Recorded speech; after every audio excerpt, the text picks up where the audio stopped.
Значит, первое. Не должно быть транспортной системы на Украине.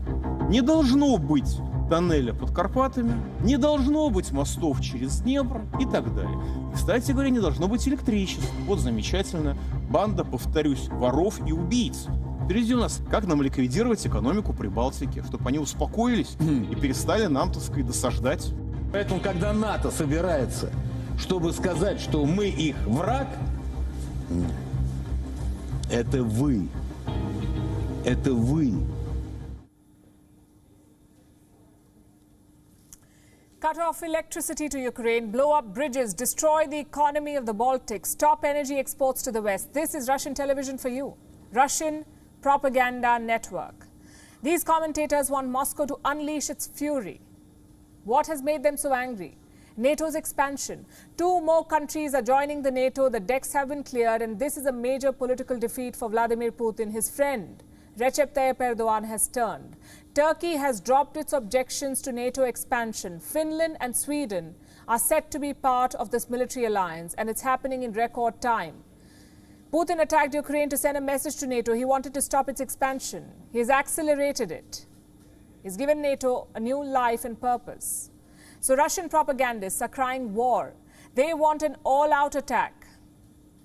Will they get their wish? On Gravitas tonight, that's what we'll discuss. Yesterday's developments will go down in history books. Finland and Sweden have got their wish. They have been invited to join the NATO. They applied to join this military alliance in the month of May. We are still in June. Their appeal was held up by Turkey. You see, NATO has 30 member countries. Each one has a veto. So Finland and Sweden need a yes vote from each member to join the NATO. That is the rule. Their big hurdle was Turkey. Since day one, Turkey refused to back their bids. But yesterday, Recep Tayyip Erdogan dropped his objections. In light of the progress we have made together, Turkey has agreed to support Finland and Sweden joining NATO. I want to thank President Erdogan, President Niinistö, and Prime Minister Andersson for the constructive spirit of today's talks. So what changed there? Not too long ago, Turkey was dead set against NATO expansion. It accused Finland and Sweden of protecting militants. What made Erdogan change his mind? An offer he could not refuse. The NATO summit, is underway in Madrid. Yesterday, leaders of Finland and Sweden had a meeting with Erdogan on the sidelines. Also present was NATO chief Jens Stoltenberg. This meeting lasted for 4 hours. There were intense negotiations, and Erdogan walked away with a winning deal. Let's tell you what he got. Sweden and Finland had an arms embargo on Turkey. They will lift it. They will also end support to the Kurdistan Workers' Party. This group is also known as the PKK. Turkey sees them as terrorists. Even the US and the EU have designated the PKK as a terrorist organization. Finland and Sweden supported them. Now they will not. Then we come to the Gülenist movement, the groups led by Turkish preacher Fethullah Gülen. Erdogan blames him for an attempted coup in 2016. Finland and Sweden have agreed to end their support to the Gülenists too. And that's not all. Turkey, Finland and Sweden will expand anti-terrorism cooperation. European nations will extradite terror suspects to Turkey. So Erdogan has basically managed to tick all the boxes. Weapons, Kurds, Gülenists, terror suspects. He's had his way with everything.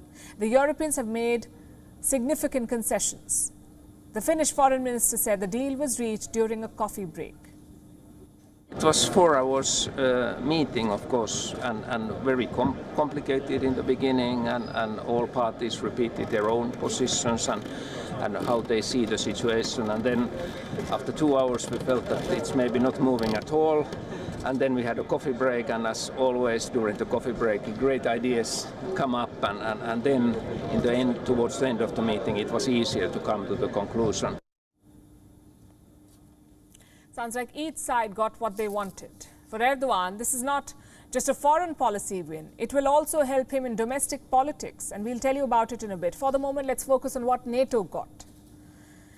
NATO has 2 new allies in the fight against Russia, Finland and Sweden. They meet all the requirements. They're democracies, they're reliable partners, and most importantly, they add to NATO's firepower. Let me tell you how.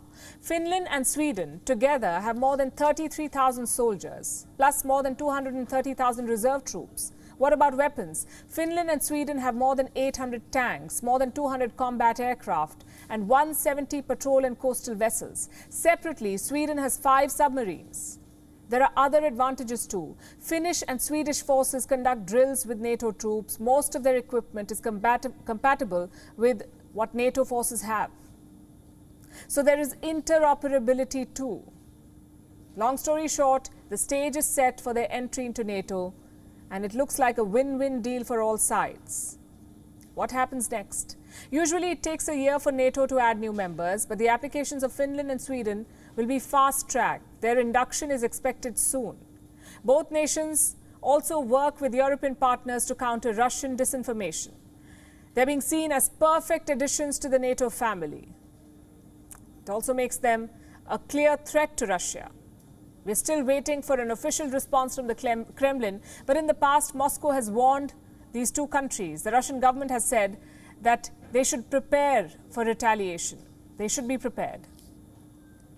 Finland shares a 1,340-kilometer-long border with Russia. Sweden does not share a land border with Russia, but Moscow maintains a military presence in the Baltic Sea, so there is a threat of an attack by Russia. Moscow has threatened to deploy more troops to the Baltics. Russian leaders are making grave threats. Former President Dmitry Medvedev has spoken out. He says Russia will secure its borders with nuclear weapons. I have that statement with me. This is what he said. In the event of such an expansion of NATO, the length of its land borders with Russia will more than double. We will have to strengthen these borders. The Baltic region's non-nuclear status will become a thing of the past. The group of land and naval forces in the northern sector will be seriously increased. So the signals are clear. Russia is in no mood to forgive Finland and Sweden. What about Turkey? That's in our next story. WION is now available in your country. Download the app now and get all the news on the move.